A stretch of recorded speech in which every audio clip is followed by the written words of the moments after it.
Dia ni termakan yang haram. Adakah amalannya tak diterima? Kalau termakan yang haram, amalan tidak diterima, macam mana nak suruh terima semula? Dengar baik-baik. Makan haram ni dua. Satu tak sengaja, yang kedua tidak sengaja. Nah, ada orang makan haram tak sengaja, ada orang yang sengaja.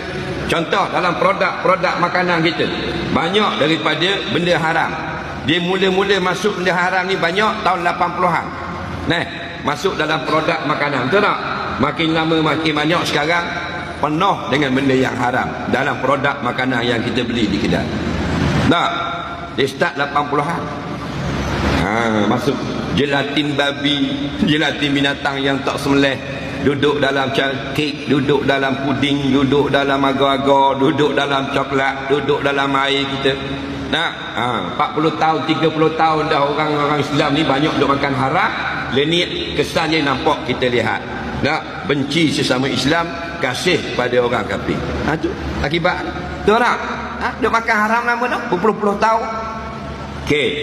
Siapa yang sengaja makan yang haram, sama ada dia tahu dah benda itu haram, dia makan, atau memang dia tak peduli halal haram, atau orang sudah nasihat dia buat tak tahu, maka mereka ini tidak diterima amalnya. Nampak? Tak terima. Kata Sayyidina Abu Bakar As-Siddiq, la yaqbalullahu salata ahadikum fi jawfihi haram.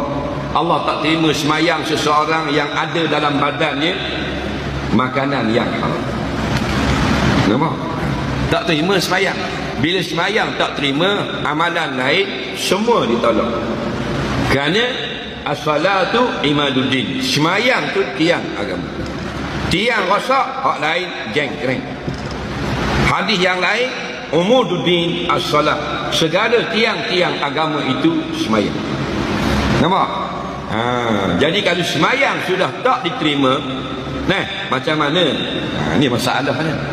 Kita semayang tahajud dapat terbelah dua dari pong-pong sujud. Masuklah 18 jari. Nampak tak pecah dari. Doktor kata apa pasal? Kuat sujud dalam tahajud. Keluar otak.